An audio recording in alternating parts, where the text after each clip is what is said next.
Señor esté con ustedes.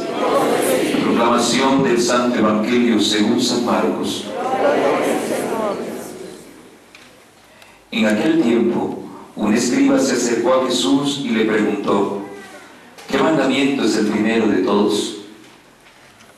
Pero Jesús respondió: el primero es: escucha, Israel, el Señor nuestro Dios es único Señor. Amarás al Señor tu Dios con todo tu corazón, con toda tu alma, con toda tu mente, con todo tu ser. El segundo es este: amarás a tu prójimo como a ti mismo. No hay mandamientos mayores que estos.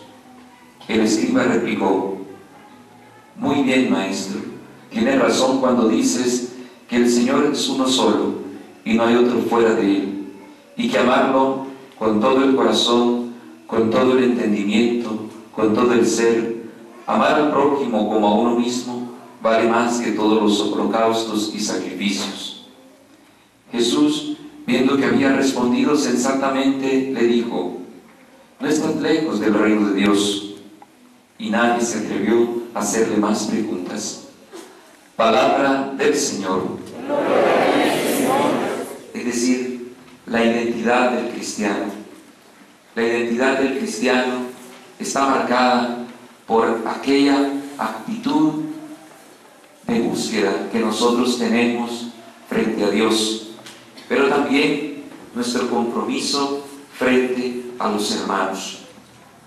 En la primera lectura escuchamos cuál es la voluntad de Dios para el pueblo de Israel, y dice que el pueblo de Israel escuchaba a un Dios que les insistía permanentemente en cumplir sus mandatos, porque si cumplían los mandatos tenían vida, porque si cumplían los mandatos Israel podía alcanzar aquellas bendiciones de Dios que son únicas de aquel que escucha a Dios. En esta lectura nos podemos nosotros poner la mirada en un elemento fundamental, y es escuchar a Dios. Escuchar a Dios. Así dice el libro del Deuteronomio. Dice: eso dice el Señor, escucha Israel. Escucha Israel. El primer mandato que Dios nos pide es escuchar a Dios.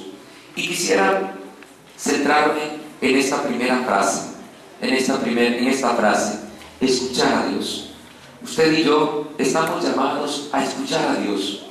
¿Cómo escuchamos nosotros a Dios? ¿De qué manera intentamos o pretendemos escuchar a Dios? Dios no se manifiesta en ninguna voces extrañas. Dios no se manifiesta en nuestra vida con ningún rostro particular.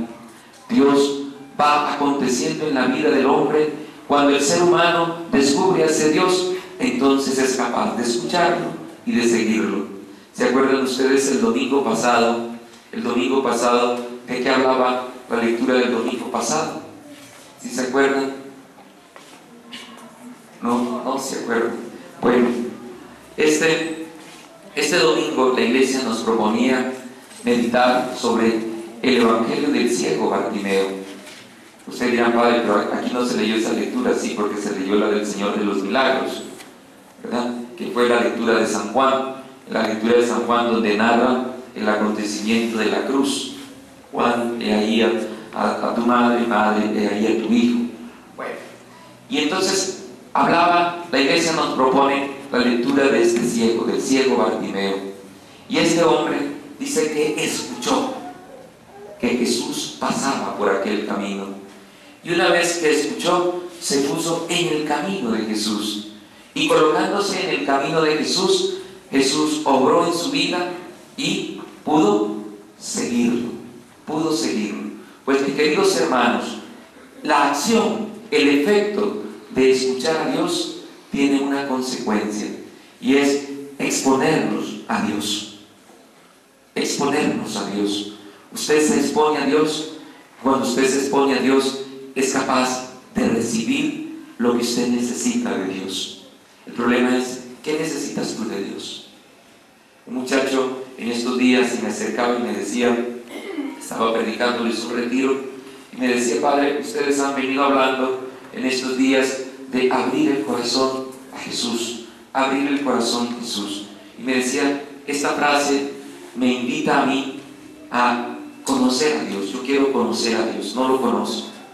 Yo quiero conocer a Dios y quiero saber quién es Dios, pero quiero saber cómo Dios, qué puedo hacer y cómo Dios se me puede manifestar en mi vida. Y entonces yo le hice la pregunta, ¿para qué quieres que Dios se manifieste en